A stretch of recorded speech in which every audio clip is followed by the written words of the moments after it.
نے حضور سید عالم صلی اللہ علیہ وسلم کو جو انعامات ارشاد فرمائے ان میں یہ کہ اللہ فرماتا ہے کہ آپ علیہ الصلوۃ والسلام کے پاس مال نہ تھا، پھر ہم نے مال دے کر آپ کو غنی فرما دیا۔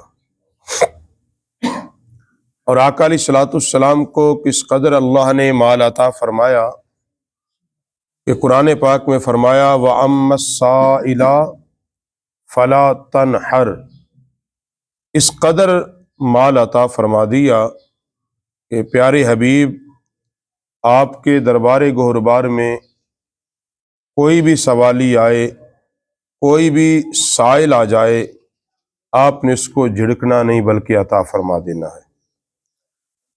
مال کی کثرت اس قدر ہے کہ نبی علیہ الصلوۃ والسلام کے پاس جو بھی آیا ہے اور جس نے پھر جو مانگا ہے وہ خالی نہیں گیا، اس قدر وافر مال۔ اور دوسرا فرمایا کہ اللہ نے آپ کو لوگوں کی ہدایت کا ذریعہ بنایا ہے۔ یہ اللہ کا انعام، اللہ فرماتا ہے پیارے حبیب یہ انعام نہیں کہ ہم نے آپ کو لوگوں کی ہدایت کا ذریعہ بنا دیا۔ تیسرا فرمایا کہ پیارے حبیب یہ تم پر اللہ کا انعام نہیں کہ جب آپ کے والد اس دنیا سے چلے گئے، آپ یتیم ہو گئے، تو ہم نے آپ کے چچا کے دل میں یہ بات ڈالی کہ انہوں نے تو آپ کی کفالت فرمائی ہے، انہوں نے آپ کی کفالت فرمائی ہے۔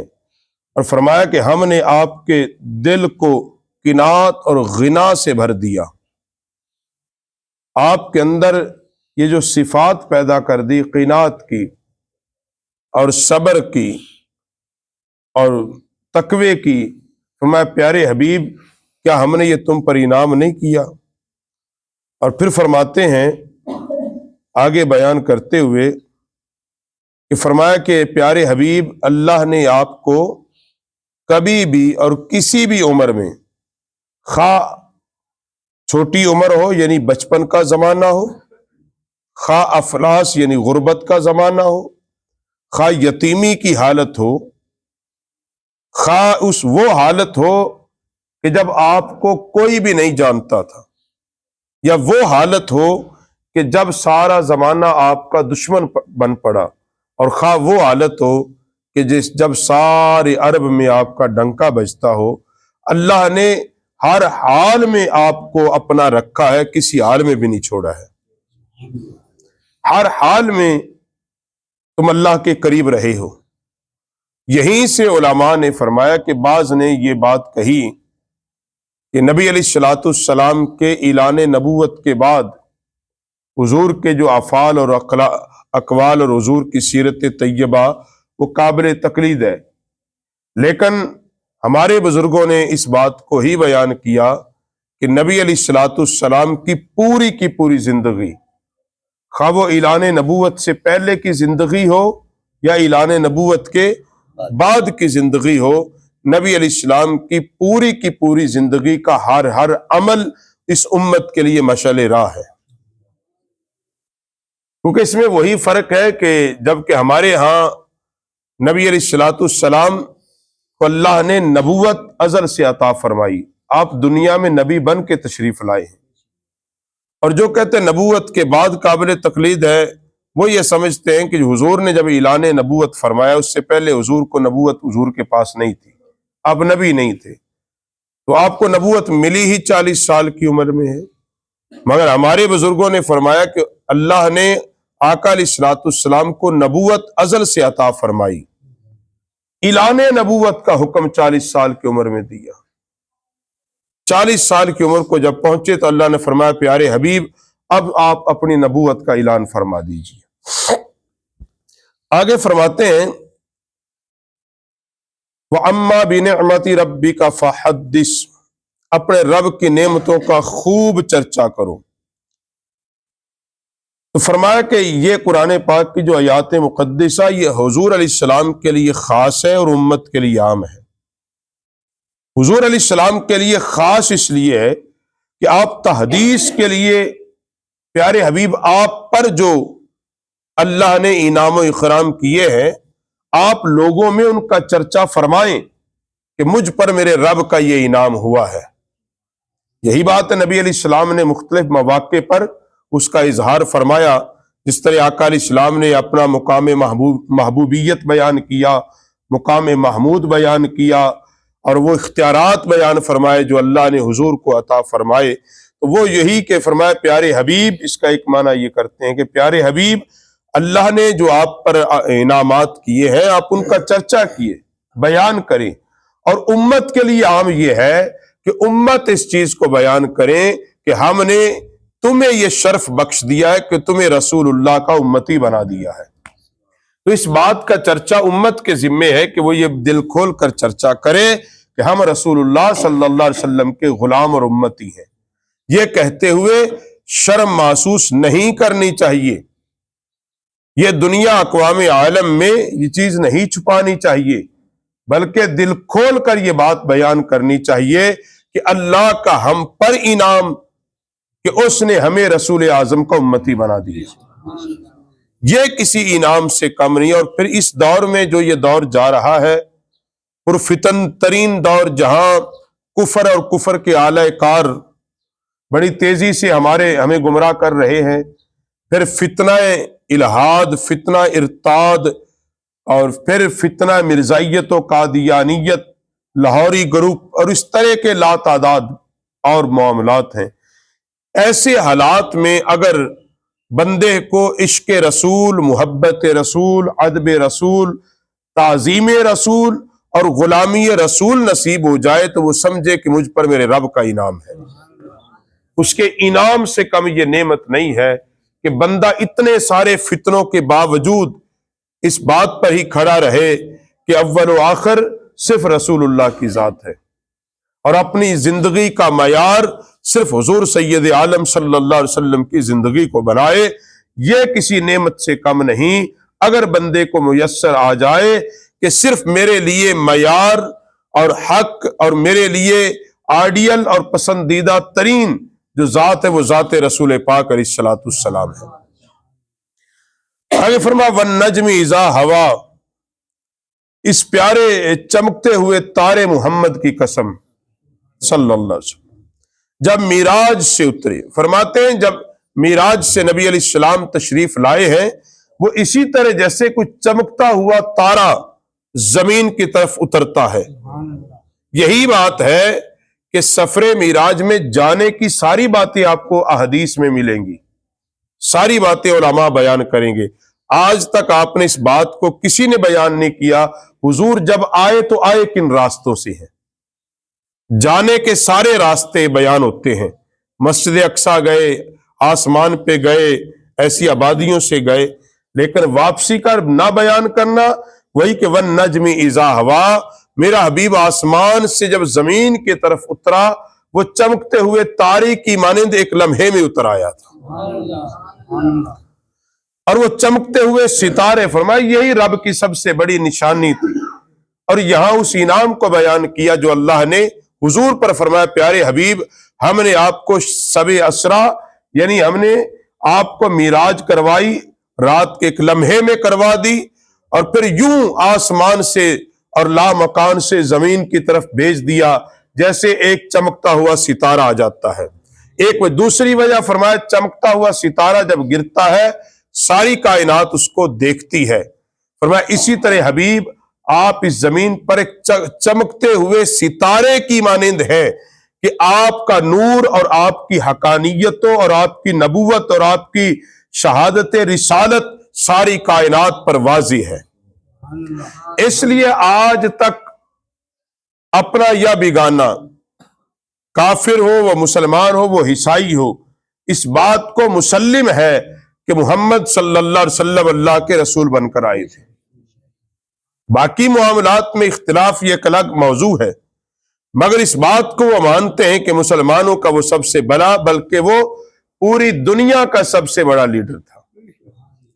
اور آگے فرمایا والسماء والطارق وما ادراک ما الطارق، آسمان کی قسم اور رات کو آنے والے کی قسم اور جو کچھ تم نے جانا اور رات کو آنے والا کیا ہے وہ خوب چمکتا ہوا ستارہ ہے۔ یہ اسی شب معراج کی بات حضور اللہ قرآن میں کرتا ہے۔ فرمایا پیارے حبیب، لوگ آپ سے پوچھتے ہیں کون آیا کون گیا شب معراج میں، تو فرمایا پیارے حبیب، آپ کے آنے کی بھی قسم، آپ کے زمین پر واپس جانے کی بھی قسم، اور آپ کا آنا اور جانا اسی طرح تھے جیسے کوئی خوبصورت چمکتا ہوا ستارہ ہوتا ہے۔ آخر میں حضرت علامہ قاضی علیہ رحمہ نے جس بات کا ذکر کیا کہ فرمایا والنجم کی جب تفسیر پڑھی جائے تو یہ بات ملتی ہے کہ اللہ نے آپ کو جو شرف، جو عزت، جو فضل، جو مقام اللہ نے آپ کو عطا کیا ہے، فرمایا دنیا کا کوئی عدد ان کو گھیر ہی نہیں سکتا۔ یہ اب کتنی بڑی بات، اس کو سمجھ لے۔ دنیا کی گنتی یعنی ایک سے لگ کر وہ کروڑوں میں، اور پھر وہ اربوں میں، اور پھر وہ کھربوں میں جاتی ہے۔ کھربوں کے بعد کہیں نہ کہیں وہ ختم ہوتی ہے، اس سے آگے وہ گنتی۔ حضرت علامہ قاضی فرماتے ہیں اللہ نے جو حضور کو مقام، عزت، انعامات، شرف اور عزت عطا کی ہے، فرمایا دنیا کی ساری گنتیاں ختم ہو جائیں گی، حضور کے انعامات ختم نہیں ہوں گے۔ یہ ہے بڑی بات۔ یہ بات کسی کو اصل سمجھ میں نہیں آ رہی۔ جو اختلاف کرتے ہیں نبی علیہ السلام کے مقام اور مرتبے سے، ان کو اصل یہ بات سمجھ نہیں آ رہی کہ اللہ کے حضور محبوب کا مقام کیا ہے۔ وہ اپنی عقل کے گھوڑے دوڑا کر عقل کے ترازو پہ رکھ کے مقام نبی کو تولتے ہیں، وہ مقام نبی کو اللہ کے کلام کی نظر میں نہیں تولتے۔ اصل یہ پرابلم ہے۔ اور یہاں فرمایا کہ دنیا کی ساری گنتیاں فیل ہو جائیں گی مگر نبی کا مقام ان سے بھی۔ تو اس کا مطلب یہ کہ حضور کی صفات سینکڑوں میں نہیں، حضور پر جو اللہ نے انعامات کیے وہ کروڑوں میں اور کھربوں میں، وہ لاتعداد ہی ہیں۔ جس طرح اللہ کی اپنی ربوبیت لامحدودیت ہے، لامحدود ہے، اللہ کی ربوبیت کوئی محدود ہے، گنی تو نہیں جا سکتی نا۔ اسی طرح اللہ نے اپنے حبیب کا جو مقام اور مرتبہ بھی لامحدود رکھا ہے۔ جہاں تک اللہ رب العالمین کی حاکمیت اور خدا کی خدائی قائم ہے، وہاں تک اللہ نے مصطفیٰ کی مصطفائی کو قائم فرمایا ہے۔ اور یہی وجہ ہے، اسی کی شان کا ایک عجوبہ ہے۔ آپ پوری دنیا میں چلے جائیں، آپ کو پوری دنیا کے ممالک میں آپ سرچ کر لیں، وہاں جہاں شاید کبھی کوئی تبلیغ کے لیے بھی نہ گیا ہو، لیکن مسلمان وہاں بھی ہوں گے، چاہے تعداد میں وہ تھوڑے ہوں، چاہے تعداد میں تھوڑے ہوں، مگر دنیا کے اس کونے میں بھی آپ کو نبی علیہ السلام کے نام لیوا، آپ کو سمندروں میں بھی نبی کے نام لیوا مل جائیں گے۔ وہ اسی کا بات ہے کہ جہاں تک اللہ کی حاکمیت و بادشاہی ہے، وہاں تک نبی علیہ السلام کے نام کی چمک اور دھمک قائم اور دائم ہے۔ وہاں تک حضور علیہ السلام کا نام لیا جائے گا، وہ قائم اور دائم رہے گی۔ اور پھر فرماتے ہیں کہ اس سے بڑی عظمت اور شان کیا ہوگی؟ فَأَوْحَىٰ إِلَىٰ عَبْدِهِ مَا أَوْحَىٰ۔ اس سے بڑا مقام و مرتبہ کیا ہے کہ اللہ نے اپنے حبیب سے کلام کیا، اور ایسا راز اور مکاشفے کا کلام کیا کہ جو اللہ نے مصطفیٰ کے سوا کسی سے کیا ہی نہیں ہے۔ یہ وہ مکاشفات ہیں جو شب معراج اور عجائبات ہیں جو صرف مصطفیٰ کو ملے، اور مصطفیٰ نے وہ سارے ظاہر نہیں کیا اپنی امت پر۔ شب معراج جو نبی علیہ السلام نے جو چیزیں دیکھی، جو مشاہدات دیکھے، جو مکاشفے فرمائے، وہ جو عجائبات حضور نے دیکھے، وہ اتنے کو صرف صحابہ کے سامنے بیان کیے جتنے صحابہ برداشت کر سکتے تھے۔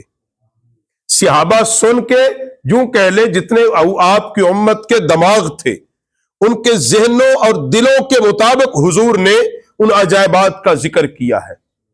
سب کا کیوں نہیں کیا؟ سب کا کیوں نہیں کیا؟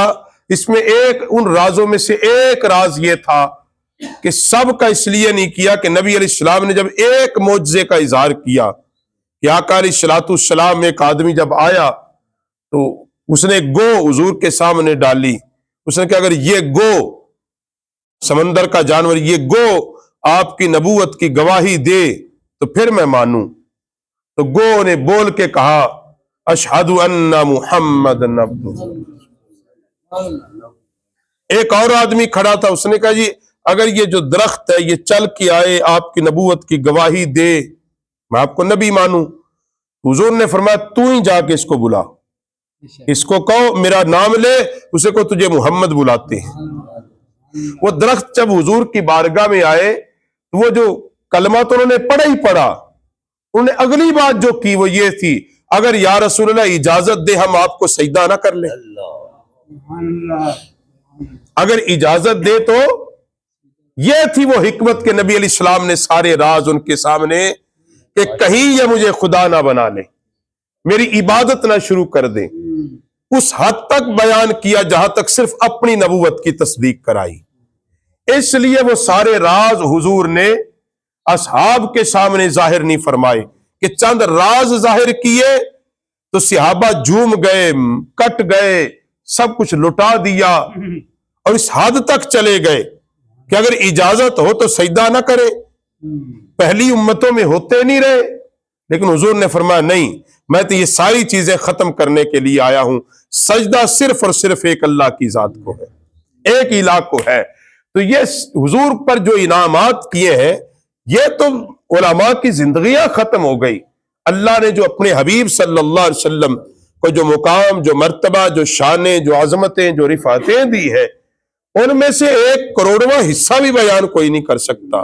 یہی تو بات بیان کرتے ہیں امام اہل سنت علیہ رحمہ کہ فرمائے سارے سمندر سیاہی بن جائیں اور سارے درخت کی کلمیں بن جائیں اور سارے پتے کاغذ بن جائیں اور نبی کا شان لکھنا شروع کر دے، سیاہی ختم ہو جائے گی اور نبی قلم ٹوٹ جائیں گے، سب کچھ ختم ہو جائے گا، نبی علیہ السلام کی ایک صفات ہی بیان کر سکیں گے۔